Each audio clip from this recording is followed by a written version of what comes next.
Welcome back after the break. چلتے ہیں news کے بقیہ حصے کی جانب.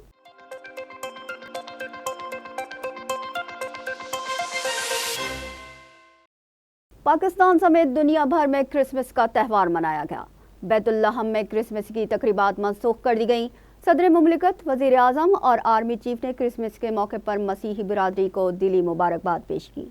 عیسائیت کے مرکز ویٹیکن سٹی میں خصوصی دعائیہ تقریب کا انعقاد کیا گیا. عیسائیوں کے روحانی پیشوا پوپ فرانسس نے تقریب میں شرکت کی اور خصوصی دعا بھی کروائی. پوپ فرانسس نے غزہ میں حملے بند کرنے اور کرسمس سادگی سے منانے کی اپیل کی، جبکہ فلسطین کے مقبوضہ مغربی کنارے میں حضرت عیسیٰ علیہ السلام کی جائے پیدائش بیت اللحم میں کرسمس کی تقریبات منسوخ کر دی گئیں. صدر مملکت اور وزیر اعظم نے کرسمس کے موقع پر مسیحی برادری کو دلی مبارکباد پیش کی. اپنے پیغام میں صدر مملکت نے کہا کہ پاکستان میں اقلیتوں کو آئین پاکستان کے تحت تمام سیاسی، معاشی اور سماجی حقوق حاصل ہیں.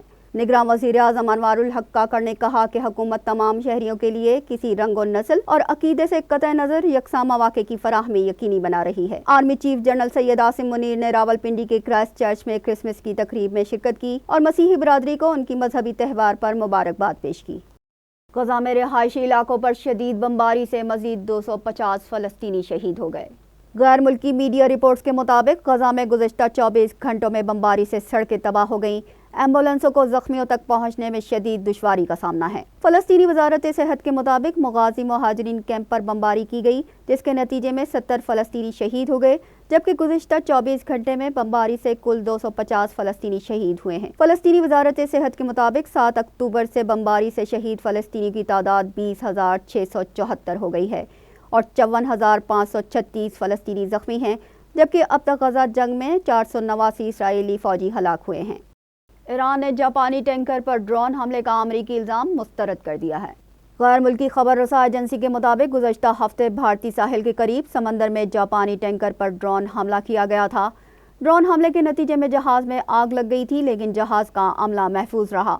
جہاز پیر کو ممبئی کے ساحل کے قریب پہنچا، جہاں بھارتی نیوی ٹیم نے جہاز کا معائنہ کیا. ٹیم نے ابتدائی رپورٹ میں ٹینکر پر ڈرون حملے کی نشاندہی کی ہے. رپورٹ کے مطابق امریکہ نے ابتدائی طور پر جاپانی ٹینکر پر حملے کا الزام ایران پر عائد کیا ہے. تاہم ایرانی وزارت خارجہ نے بیان جاری کرتے ہوئے کہا ہے کہ ٹینکر کو نشانہ بنانے کا الزام بے بنیاد ہے، ہم اسے مسترد کرتے ہیں. ایسے الزامات لوگوں کی توجہ ہٹانے کی کوشش ہیں. ایرانی وزارت خارجہ کا کہنا تھا کہ یہ الزامات غزہ میں جاری جنگ کی امریکی حمایت پر پردہ ڈالنے کے لیے ہیں.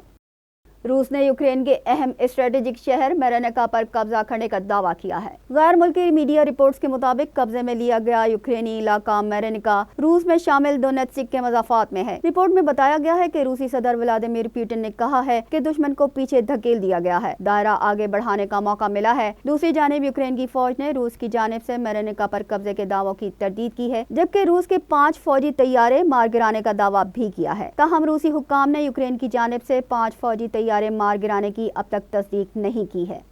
الیکشن قریب آتے ہی مودی سرکار کے مسلمان مخالف اوچھے ہتھ کنڈے شروع ہو گئے. بابری مسجد کی جگہ رام مندر کی تعمیر کو حربے کے طور پر استعمال کیا جا رہا ہے.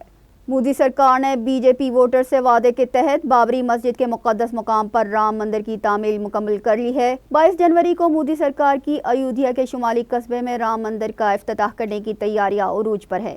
اس مقام پر رام مندر کی تعمیر مودی کی ہندو قوم پرست حکمران جماعت بی جے پی کا 3 دہائیوں سے زیادہ عرصے سے انتخابی مہم کا مرکزی موضوع رہا ہے. بی جے پی کی رہنما سمجھتے ہیں کہ رام مندر کی تعمیر سے 2024 کے عام انتخابات میں پارٹی کی کامیابی کے امکانات میں مزید اضافہ متوقع ہے. 2019 میں سپریم کورٹ نے بابری مسجد کی زمین ہندوؤں کو دے دی تھی. میلبرن ٹیسٹ کے پہلے دن کے اختتام پر آسٹریلیا نے 3 وکٹوں کے نقصان پر 187 رنز بنا لیے. پاکستان نے آسٹریلیا کے خلاف دوسرے ٹیسٹ میچ میں ٹاس جیت کر پہلے فیلڈنگ کا فیصلہ کیا ہے. میزبان ٹیم کی پہلی وکٹ 90 رنز پر گری، جب ڈیوڈ وارنر 38 رنز بنا کر سلمان آغا کی گیند پر کیچ آؤٹ ہو گئے. پاکستان کے خلاف آسٹریلیا کی دوسری وکٹ 108 رنز پر گری، جبکہ تیسرے آؤٹ ہونے والے کھلاڑی اسٹیو اسمتھ تھے.